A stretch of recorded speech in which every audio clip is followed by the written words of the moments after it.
High বন্ধুরা, তোমরা সবাই কেমন আছো? আশা করি খুব ভালো আছো, সুস্থ আছো। পি ফ্যামিলি ব্লগসে তোমাদের অনেক অনেক অনেক স্বাগত। আর আজকে সকালবেলা ঘুম থেকে উঠে ব্রাশ করে চা খেয়ে তারপরে আবার এসে শুয়েছিলাম। শুয়ে ঘুমিয়ে পড়েছি কখন নিজেও জানি না। আর উঠলাম এখন এখন বাজে 1:15। ঘুমিয়ে পড়েছে আর কেউ আমাকে ডাকেও নি। আসলে বাপের বাড়িতে রয়েছে তো ওই জন্য রান্না বান্নার তো কোনো জ্বালা নেই। তো মা রান্না করেছে, আমি ঘুম থেকে উঠে দেখছি মা রান্না বান্না কাজ বাজ সব হয়ে গেছে। আর আমি এমন ঘুমিয়েছি সকালবেলায় এসে, আর ওঠার কোনো চান্সই নেই, আর আমাকে কেউ ডাকেও নি। আর আমি মানে ঘুমিয়েই রয়েছি। এখন উঠলাম ঘুম থেকে, উঠে এবার স্নান করে আসলাম। স্নান করে এসে প্রচণ্ড জোর খিদে পেয়েছে, এবার খাবো। মাকে বলছি খেতে দিতে, মা বলছে বেড়ে খা। বলছি না, বেড়ে খাবো না, তুমি খেতে দিলে তাহলে খাবো। তো এইমাত্র ঘুম থেকে উঠলাম, ওই জন্য সকাল থেকে আজকে ব্লগটাও শুরু করতে পারিনি, কারণ আমি কখন ঘুমিয়ে পড়েছি আমি নিজেও জানি না। তো এখন খেতে বসবো। কি রান্না হয়েছে মা? ভোলা মাছ। মা শুয়ে আছে, এই যে ওদিকে হোদলও শুয়ে আছে। কি রান্না হয়েছে একটু বলো। ভোলা মাছ আর উচ্ছে, কি উচ্ছে আলু ভাজা কেটেছ? উচ্ছে আলু ভাজা, তারপর তরকারি। আর ওদিকে দেখো ও শুয়ে আছে। আজকে ও, সবাই চাল কুমড়োর ভেতরে সর্ষে বাটা দিয়ে ভাজা। শ্বাস চাল কুমড়ো খেয়েছে সর্ষে দিয়ে এরকম? কি কি রান্না হয়েছে তোমাদেরকে দেখাচ্ছি। এখন তো মা বলছে, আর কি কি রান্না হয়েছে সবই দেখাবো। ওই দেখো ও শুয়ে রয়েছে, এই যে সবাই আজকে শুয়ে শুয়ে কাটিয়ে দিলাম পুরো দিনটা। শ্বশুর বাড়ি আসলে নাকি শুতেই হবে। সবাই আজকে পুরো শুয়ে শুয়ে কাটিয়ে দিয়েছে। এদিকে দেখো হোদলও শুয়ে আছে, সবাই শুয়ে। আর মিষ্টি এইমাত্র স্নান করে উঠলো, এই যে ও স্নান হয়ে গেছে। ও স্নান, সবাই স্নান করে তারপরে হচ্ছে আমাকে ডেকেছে। তারপরে আমি উঠে গিয়ে স্নান করে আসলাম। আর এমন ওয়েদারটা এমন না, মানে পাখা চালালে ঠান্ডা লাগছে, আবার পাখা বন্ধ করলে গরম লাগছে, এরকম একটা ওয়েদার। আর সবার ঠান্ডা লেগে যাচ্ছে এই ওয়েদারের জন্য। আবার খেতে বসবো, আর তোমাদেরকে কি রান্না হয়েছে তোমাদেরকে দেখাচ্ছি। দেখো খুব খিদে পেয়েছে, আমি খেতে বসে পড়লাম, আর ওরা এখনো খাচ্ছে না। আমি একাই খাবার বেড়ে নিয়ে চলে আসলাম, মাও বেড়ে দিল না। এই যে আজকে এটা সর্ষে দিয়ে চাল কুমড়ো ভাজা, আর হচ্ছে পাঁচমিশালি তরকারি, আর হচ্ছে ভোলা মাছের ঝাল, আর উচ্ছে আলু করেছে মা। উচ্ছে আলু তো আমি খাবো না, সেই কারণে আনিনি। উচ্ছে আলু আমার ভালো লাগে না খেতে, আমি তিতো খাই না। মিষ্টি মিষ্টি কথা বলে মিষ্টি খায়।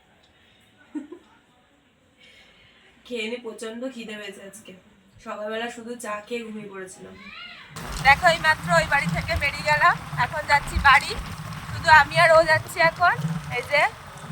আর মিষ্টি হোদল ওরা পরে আসছে, আর মাকেও বলেছি আসতে। মাকে অনেক জোর জবরদস্তি করে রাজি করেছি আমাদের বাড়ি যাওয়ার জন্য। মা বলছে এই 2 দিন আগে ঘুরে আসলাম, আবার যাব। তো মাকে বললাম চলো, অনেক কষ্ট করে জোর জবরদস্তি রাজি করালাম। তো মাও আসছে, ওরা 3 জনে পরে অটোতে করে আসছে, আর আমরা এখন বেরিয়ে পড়েছি। এখন যাচ্ছি বাড়ি। বাইরে কিন্তু ভালোই ঠান্ডা ঠান্ডা পড়ে গেছে। বাইকে যাচ্ছি তো আরো বেশি একটু ঠান্ডা লাগছে, ভালোই ঠান্ডা ঠান্ডা লাগছে এখন। তো এখন কিন্তু বেশি বাজে না, এখন বাজে 4:30। তাই দেখো কেমন অন্ধকার অন্ধকার অন্ধকার হয়ে গেছে। বাড়িতে আসলাম, আর আসার পরেই ওরাও চলে এসছে সাথে সাথে। মানে আমি আসার প্রায় 10-15 মিনিট পরে ওরা চলে এসছে। আর আসার পরেই দেখো ঘর গোছানো শুরু করে দিয়েছি, কারণ বিছনার চাদরটা অনেকদিন ধরে পাতা ছিল। আর এখন এগুলো সব চেঞ্জ করছি। অনেকদিন হয়ে গেছে চেঞ্জ করা হচ্ছিল না, প্রায় 5-6 দিন হয়ে গেছে। তো এখন চেঞ্জ করছি সব। আর এই এই বেড কভারটা তোমাদেরকে দেখিয়েছিলাম, মিশো থেকে নিয়েছিলাম আমি, আর সেটাই এখন পাচ্ছি। দেখি ছোট কি বড়, এবার বোঝা যাবে পাতার পরে, কারণ তখন তো বড়ই লাগছিল। এবার পাতার পরে বোঝা যাবে যে ছোট না বড়। দেখো বিছনার চাদর আমার পাতা হয়ে গেছে।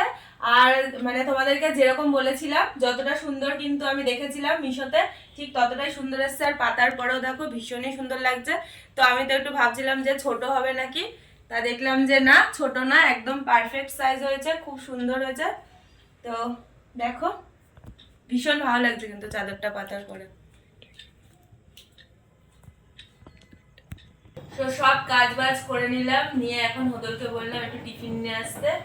তো হোদল এই যে নিয়ে এসছে চিকেন ললিপপ না চিকেনের চপ জানি না, পুরো ভাজা। খেয়ে দেখি কেমন হয়েছে। এটা বড় হয়, এটা আমি তুই এখন ক্যামেরা করে নে, ততক্ষণ আমরা খেতে থাকি। পরে তুই না পেলে আমি জানি না। এর পরের দিন থেকে আমি একটা খেয়েই তারপর আসবো।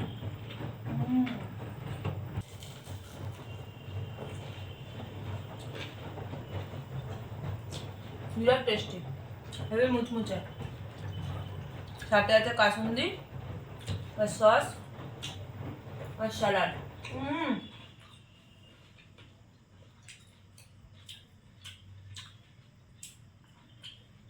এখন আবার রান্না করতে হবে, কি রান্না করবো দেখছি, এখনো ভেবে পাইনি। আর ওখানে সোনাকে পড়াতে এসছে, সোনারাও খাচ্ছে। দেখো কপাল খারাপ থাকলে যা হয়, মানে ওয়াশিং মেশিনটা চালিয়েছিলাম, চালানোর পরে টিফিন খেতে বসেছিলাম, তোমাদেরকে তো দেখালে আমি যে টিফিন খাচ্ছিলাম, তার আগে আমি ওয়াশিং মেশিন চালিয়েছিলাম। আর ওয়াশিং মেশিনে মানে জামা কাপড় কাচার পরে শুকানোর পরে তারপরে হচ্ছে হঠাৎ দেখছি ওয়াশিং মেশিন থেকে অটোমেটিক জল ঢুকে যাচ্ছে। তো কি হয়েছে জানি না মেশিনের, মানে কপালটা খারাপ থাকলে যেটা হয়, প্রথমে কল খারাপ হয়ে গেল, মানে কলটা ভেঙে গেল, তারপরে ওই বাড়িতে গেলাম, আবার আসলাম, এসে ওয়াশিং মেশিনটা চালালাম, দেখি ওয়াশিং মেশিনটাও খারাপ হয়ে গেছে। মানে অটোমেটিক জামা কাপড় শুকানোর পরেও অটোমেটিক জল ঢুকে যাচ্ছে। আমার মনে হয় ভেতরের ভাল্বটা খারাপ হয়ে গেছে, তো জানি না কি হয়েছে। ওদিকে হোদল একটু পেঁয়াজটা কেটে দিচ্ছে আমাকে, এই যে হোদল পেঁয়াজ কাটছে বসে বসে। আর আমি ওদিকে রান্না বসিয়েছি, রান্না করছি হচ্ছে ডাল সেদ্ধ, আলু সেদ্ধ আর ভাত। আর দেখবে রাত্রিবেলা এই খাবারটা কিন্তু অমৃত লাগে, তাই না? সবারই ভালো লাগে, তো ভীষণই ভালো লাগে। রাত্রিবেলা ডাল সেদ্ধ, আলু সেদ্ধ আর ভাত বসিয়ে দিলাম। তো ওয়াশিং মেশিনটা খারাপ হয়ে গেল, এবার লোক ডাকতে হবে, আবার কত টাকা খরচা হবে জানি না, পুরো মনটাই ভেঙে গেল বাড়িতে আসার পরে। তো আজকের মতো ভিডিওটা এখানেই শেষ করছি। যদি ভিডিওটা ভালো লাগে তো লাইক শেয়ার অবশ্যই করো, আর যারা আমাকে প্রথমবার দেখছো তারা কিন্তু সাবস্ক্রাইব করে আমার পাশে দেখো। টাটা, গুড নাইট, দেখা হচ্ছে নেক্সট ব্লগে, বাই।